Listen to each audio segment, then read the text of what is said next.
estimadas, professor Djalma Cremonese, rede social, análise política semanal, analisando o contexto de conjuntura deste momento que estamos começando agora. Por favor, nos acompanhe aí nas redes sociais, visualize.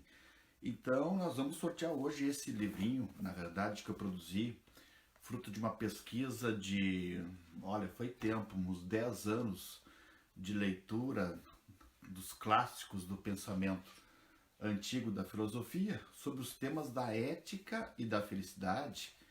Nós vamos sortear hoje para, na verdade, 22 pessoas que solicitaram que colocasse um nomezinho ali. E hoje nós estamos completando quase já 19 mil inscritos no nosso canal no YouTube. Então nós vamos de presente para os nossos inscritos, nossos amigos, sortear esse livrinho aqui lá no final da nossa análise. Trabalha o conceito de ética, o conceito de felicidade a partir de Platão, Aristóteles, as escolas helênicas, Sócrates. É um livro muito simples, dá para utilizar também para os alunos secundaristas ou aquelas pessoas que ainda não têm uma leitura mais aprofundada da filosofia. É um livro bastante introdutório, bastante simples assim de ser entendido. Então eu vou sortear esse livrinho aqui. E quando a gente chegar aos 25 mil inscritos no nosso canal no YouTube, daí nós vamos sortear novamente um. Então, por favor, nos ajude a divulgar o nosso canal na política em tempo real, analisando aí. No final a gente sorteia, então eu tenho os números aqui já no copinho, 22 números aqui, e depois eu falo o nome das pessoas que estão concorrendo. 22 pessoas estão concorrendo a ganhar esse livrinho aqui, tá bom? Bom, então nós vamos analisar um pouco, aproveitar para analisar um pouco o momento político nacional que todos nós estamos acompanhando nas redes sociais, fatos da política que nos, na verdade, nos causam, no certo sentido, uma certa indignação pelo transcorrer das ações, principalmente do governo federal, que está...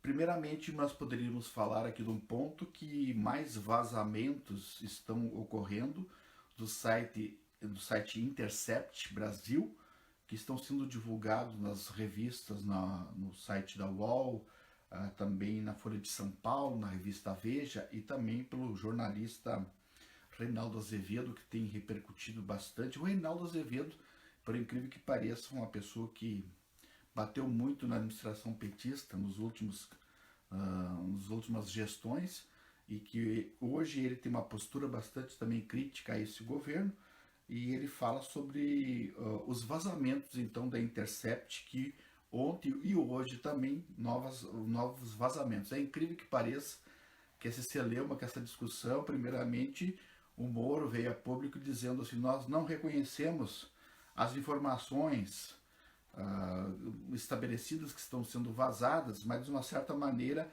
nós vamos prender os hackers. Uma certa contradição aí, né?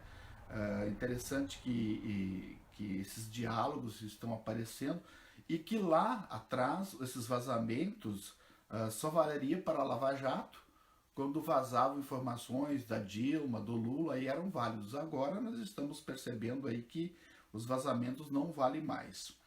Então a Polícia Federal, na verdade, aí que está sendo mais monitorada, e aparece diálogos inéditos nesses vazamentos de hoje sobre Sérgio Moro, que na verdade 6 dias antes das eleições do ano passado, de 2018, que foi quase uma definição, vazaram o vazamento do Palocci, né, o Moro, bem próximo às eleições, e que na verdade aí de uma certa forma também ajudou, mesmo que o Moro achava essa delação meia fraca, mas mesmo assim um diálogo entre eles, entre Deltan, entre os procuradores, entre o próprio juiz Sérgio Moro na época, achavam essa delação do Palocci, que é petista, meio fraca, mas mesmo assim vamos publicar 6 dias antes, né, das eleições, que de uma certa forma também ajudaram a definir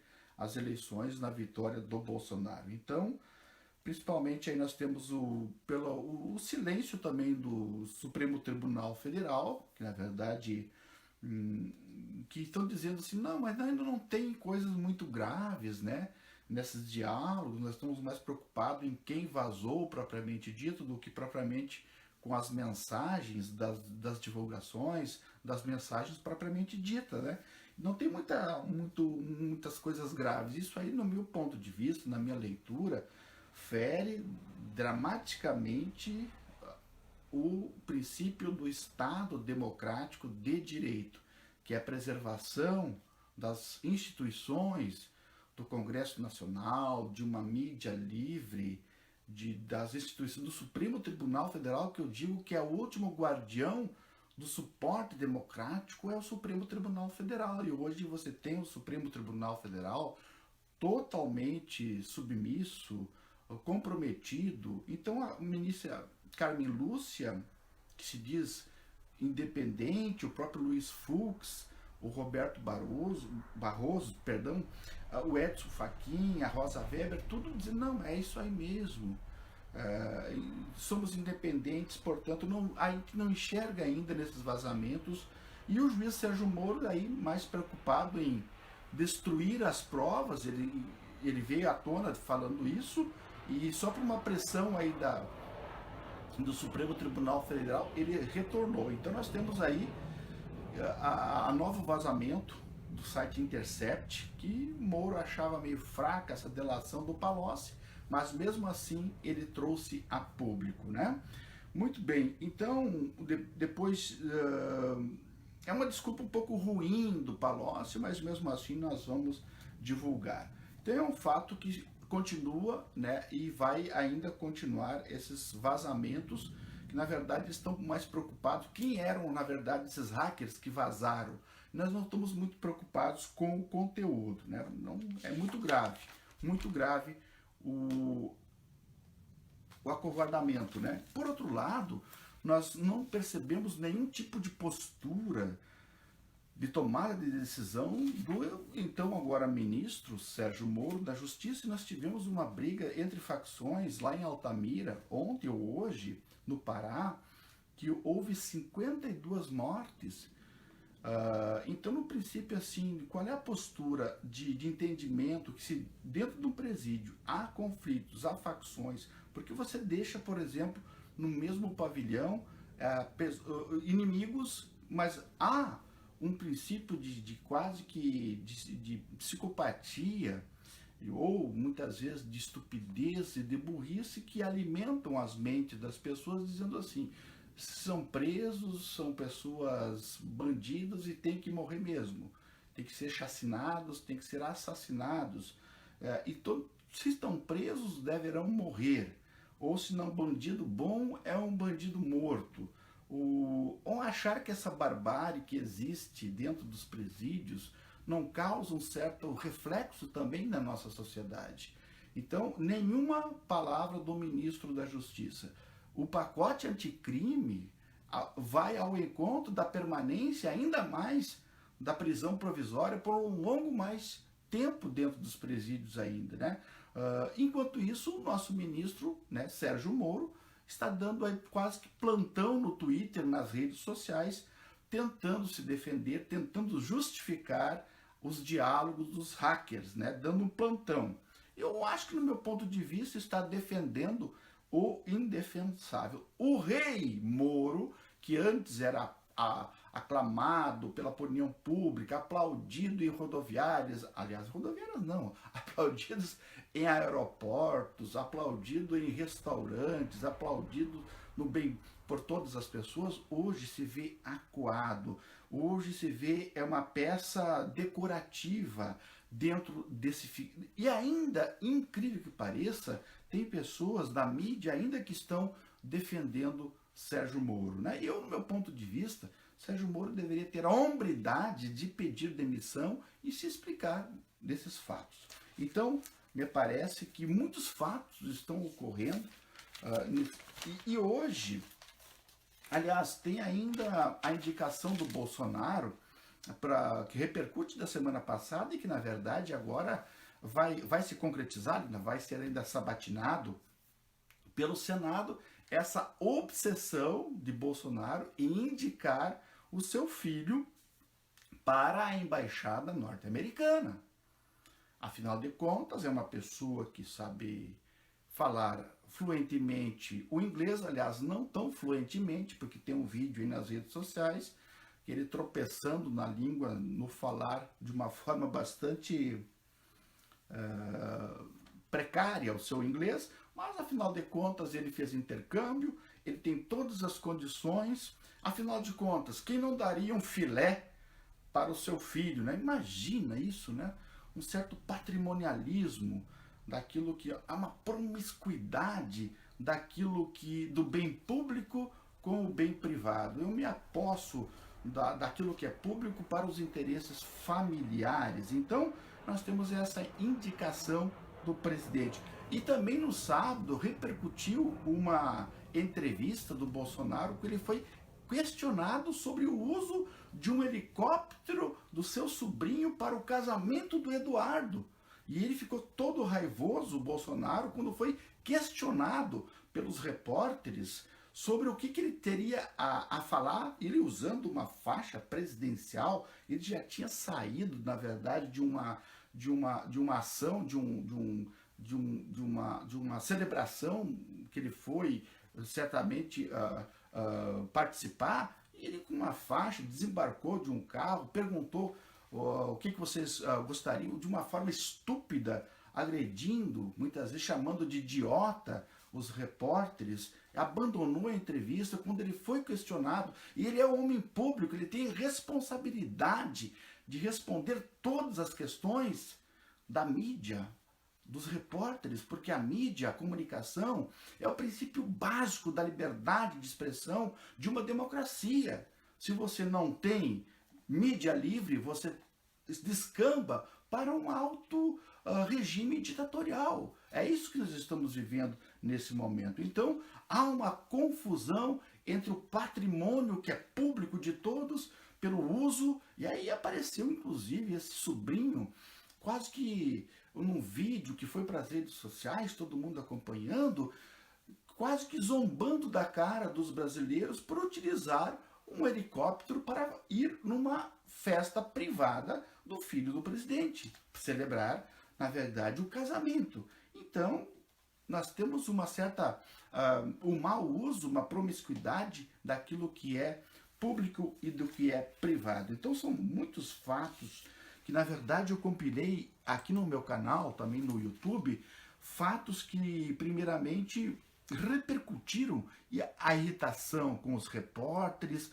O Brasil está num caos, mas o presidente, de uma forma assim bastante, posta vídeo no Twitter dizendo que o Brasil, e ele jogando videogames, né? Como se fosse pegando uma arminha e atirando, como se fosse resolver o problema da humanidade, né? Vídeos aparecendo ele protestando contra, na verdade, quando ele era deputado ainda, protestando em frente aos hotéis, dá o sentido e o significado de uma pessoa totalmente despreparada, que nós tivemos milhões de pessoas, 76 milhões de pessoas que acreditaram numa proposta alternativa, mais quase que uma dezena de candidatos, e escolheram uma pessoa totalmente despreparada, lunática, para administrar que até agora, 6 meses, nós não temos nenhum tipo de proposta para o desenvolvimento, para a economia, para a educação, para a saúde, para a segurança. O Brasil está à deriva, está no caos, e as pessoas, não há nenhum tipo de manifestação, há um silêncio generalizado, não há nenhum tipo de bateção de panela. Por exemplo, imagine aqui o presidente Lula, ou a presidente Dilma, ou o presidente Fernando Henrique Cardoso nomeando um filho seu como embaixador. O Brasil viria abaixo, com bateção de panela, com protestos, e há um silêncio generalizado das pessoas que votaram nele e ainda acreditam piamente que o Brasil está no caminho certo. Afinal, o PT era ladrão, o PT era corrupto. Olha o que nós estamos passando, essa barbárie, esse sentido assim. E para terminar o argumento, nós temos hoje, a OAB se manifestando sobre a quebra de sigilo do advogado, na verdade, do Adélio Bispo, que cometeu aquele ato da facada contra o Bolsonaro. E aí você tem a perseguição, né, do Bolsonaro, que diz numa entrevista, se contrapondo, na verdade, ao Felipe Santa Cruz, que é o presidente da OAB, que é um mecanismo de uma instituição que representa milhares de profissionais do Brasil. Sábado, quem atacou foi o ministro da Economia, o Paulo Guedes, atacando os jornalistas, dizendo que é coisa de vagabundo, que não tem o que fazer. Sábado falando isso. E hoje nós temos um ataque a uma instituição seríssima, que é a Organização dos Advogados do Brasil, a Ordem dos Advogados do Brasil, que representa milhares de advogados que se sentiram ultrajados com esse voto, dizendo assim: se o Felipe Santa Cruz quiser saber como seu pai foi assassinado, eu sei e eu conto para ele. Veja bem, o Felipe, que tinha 2 anos de idade, quando seu pai foi barbaramente assassinado e sumiram com o corpo, um jovem com 26 anos, com emprego fixo, com moradia, sumiu na ditadura. E aí tem gente ainda com uma ignorância total, defendendo a ditadura militar, que morreu gente de ambos os lados. Sim, qual?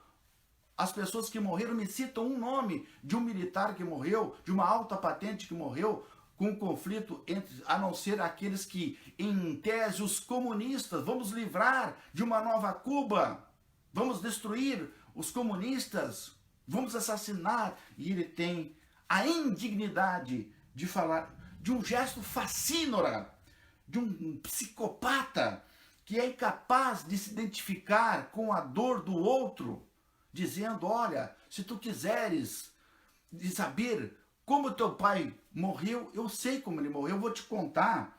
O Fernando Santa Cruz, que sumiu naquela época. Então são gestos de uma pessoa despreparada, asqueroso, de tentativa de defender. Sim, ele defendeu já Ustra. Isso aqui é quebra de decoro parlamentar. Isso aqui fere a Constituição, o Estado Democrático de Direito. Deveria sim ser responsabilizado por esse ato. E o que estamos assistindo? E aí, para resolver ainda mais a questão, para complicar ainda mais a questão, ele faz uma live na barbearia. Veja bem, cortando o cabelo, e o cabelo bem parecido, cortando de lado aqui, deixando comprido para cair, inclusive na testa. É só fazer um bigodinho ali que fica igual o Hitler. Será que é proposital isso que ele está fazendo? E onde estão as manifestações populares? E onde estão as panelas? Ataques à educação, ataque à universidade pública, ataque aos jornalistas, ataque aos advogados do Brasil, as afrontas às instituições. Conquistamos as duras penas esse princípio democrático. Foram 28 anos que foi construído ano após ano, eleições livres, democráticas, que agora estamos vivendo dessa maneira. Então, me parece que são princípios que nós temos sim que defender. Não podemos nos calar, usar as redes sociais, denunciar essas atrocidades. Até quando o Brasil vai aguentar isso? É um gesto de indignação que nos comete, não como professor, como analista político, que eu não tenho compromisso absolutamente com nenhuma ideologia partidária. Eu nunca fui filiado à PT, à PCdoB, ao PSOL, a nenhum tipo. Eu defendo princípios universais, que é a democracia. Não abro mão, nunca abrirei mão dos meus princípios da defesa da democracia, da defesa da participação, da justiça social e dos direitos humanos. São princípios que não são partidários, são princípios que são universais e que todos nós devemos defender de uma forma ou de outra. Então, causa muitas vezes indignação, são esses princípios que estão acontecendo hora após hora, dia após dia. Será que Bolsonaro, ele quer governar com uma forma ditatorial?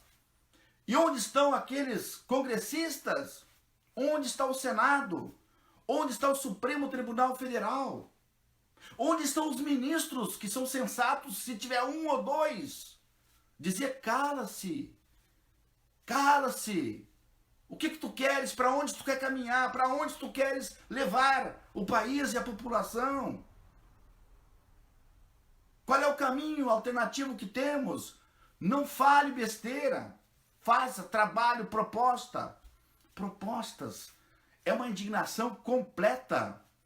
Tem gente defendendo esse tipo de governo, um governo da morte, um governo da tortura, um governo da violência, e que se diz princípios religiosos, evangélicos, que vai na igreja, a cada 15 dias ele foi 3 vezes no culto, pregando a morte, pregando a violência, pregando o conflito.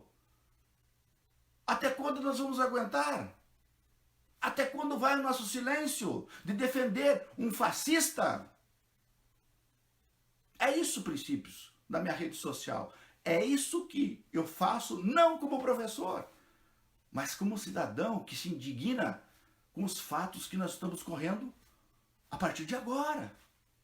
Então, só para terminar, gostaria de que vocês nos acompanhassem nas redes sociais, as nossas análises políticas, e para terminar de uma forma mais agradável, nós vamos sim sortear o nosso livro, agora aproveitando a oportunidade dessa live aqui na Facebook, e também depois ela vai lá pro nosso canal no YouTube. Eu gostaria que vocês que estão nos assistindo e que nos ajudassem também a incrementar o número de inscritos, que a duras penas nós começamos a filmar fazem aproximadamente 12 anos as nossas aulas, as nossas análises, e colocamos num canal no YouTube. E estamos hoje com quase 19 mil inscritos. Olha, para ser youtuber hoje em dia dá trabalho, não é do dia para a noite. Fazem no mínimo 10 anos de construção, de elaboração, de análise, que está lá no nosso canal. Digite lá no YouTube Djalma Cremonese, que você vai se inscrever, ativar as notificações e vai ajudar a divulgar o nosso trabalho. Então, está aqui Ética e Felicidade. Vou sortear. Teve 22 pessoas que disseram assim aqui na rede social: eu quero participar do sorteio. 22 pessoas. Então, eu fiz o quê? O que eu coloquei? Eu coloquei 22 números aqui. Por exemplo, aqui esse número é 14. Vamos ver o que mais temos aqui.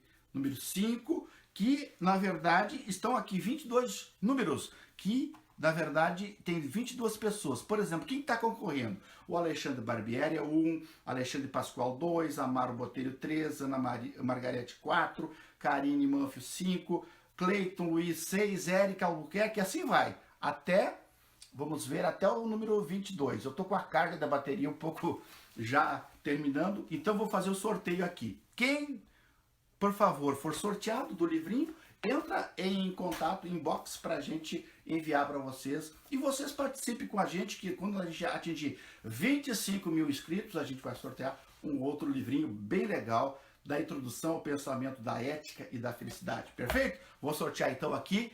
Vou pegar um númerozinho aqui dentro do copinho. E o número sorteado, não olhei, tá fechadinho aqui. Vou abrir. O número sorteado mas é o meu número de sorte, é a data do meu nascimento, é o número 7. Vamos ver quem é que ficou 7. A Érica Albuquerque Nogueira Salgado, é uma nossa leitora que está escrita lá na rede social do YouTube. Por favor, Érica, número 7, entre em contato com a gente, que a gente vai enviar com muito carinho para vocês o nosso livrinho, tá bom?